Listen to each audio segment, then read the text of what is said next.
Colorado is NBC's Ken Dilanian and former Clinton campaign foreign policy advisor Laura Rosenberger. Good to see both of you. Ken, I want to start with you. On its face, this sounds like a very big deal. The Russian ambassador reporting back to the Kremlin that he and one of Donald Trump's most prominent, earliest supporters, the man who becomes attorney general, discussed the campaign. But you have been cautioning internally to us that it is important to take this with a grain of salt. How come? Oh, it is a big deal, Jacob. No question about that. But it is important to remember that just because Kislyak reported these conversations back to Moscow doesn't mean they took place. And Sessions is adamantly denying them. This isn't the same as the Flynn conversations with Kislyak, which were directly overheard by U.S. intelligence. This is U.S. intelligence intercepting either an email or a phone call from Kislyak back to Moscow. And it's not unheard of, so, officials tell me, that for the Russian ambassador or anyone else to misrepresent what took place. At the same time, though, Donald Trump essentially confirmed the authenticity of these intercepts by calling it an illegal intelligence leak. And so we're pretty certain that the intercepts are what the Washington Post purports them to be, and that is a major development, and that is something that, Jeff Sessions is under pressure now to refute the idea that he had these conversations. Jacob. Ken, let's talk more about this major development. Whether or not Kislyak was pump faking U.S. intelligence officials, Trump told the New York Times this week he wouldn't have hired Sessions if he knew that he was going to recuse himself from the Russia probe, which ultimately, of course, led to the special counsel in the Russia investigation. Sessions said this week he's going to stay on as AG. Is Sessions' job on the line at this point?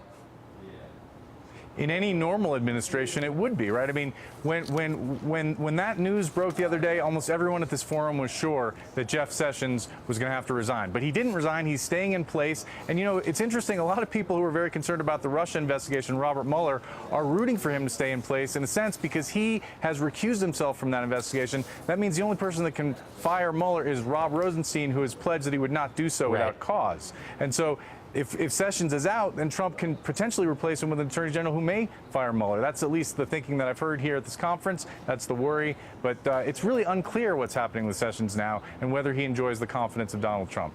Laura, let me get you in here. How important is this revelation that Ken and I have been talking about Kislyak saying that he and Sessions discussed the campaign? And as far as you're concerned, is this something to be believed? Well, I certainly can't speak to the veracity of any of the reporting, but what I would say is I think it's particularly concerning that the story has continued to change, that we continue to get different information. We know that the unanimous conclusion of the intelligence community is that Russia interfered in our election. And it's really critical that for our own national security, we get to the bottom of that. And when we continue to have the Trump administration making these kinds of statements and changing stories and a lack of transparency, it's hindering that. I think what's interesting is, as Ken knows, all of the Trump administration national security officials who have been asked about this at Aspen have said they do believe that Russia did interfere in our election.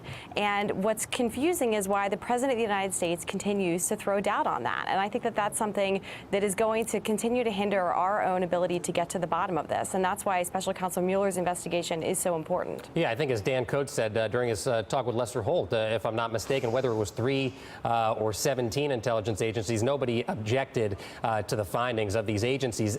Ken, let's talk about next week. Paul Manafort, Don Jr. agreed to be interviewed by the Senate Judiciary Committee. Jared Kushner agreed to be interviewed by the House and Senate Intel Committee next week. Everything's going down behind closed doors.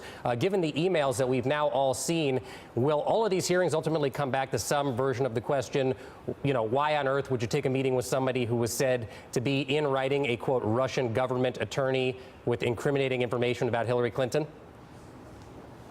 Well, that meeting at Trump Tower with all those people and the Russian lawyer and the Russian lobbyist, that will certainly be a major topic at all these interviews.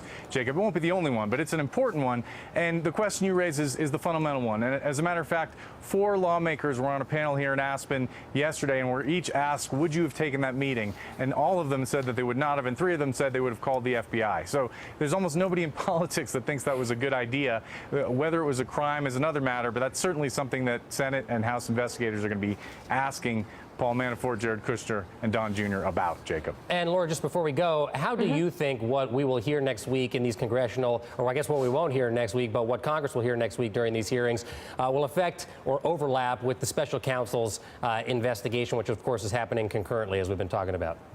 That's right. I mean, as you noted, they are happening concurrently. But I do think it's really important that as Congress is looking into this, that we keep in mind not only what happened, but how we ensure that we prevent this from happening again. And I think that when we continue to see new information about how the Russians may have operated, I think a lot of people have weighed in, noting how all of the hallmarks of a Russian operation, an intel operation, were part of what we are seeing and now learning about this meeting that happened. And I think that that's of deep concern, again, for our national security. And it's really critical that both Congress and the special counsel understand the full scope of that so that we can ensure that we are prepared to protect ourselves against this.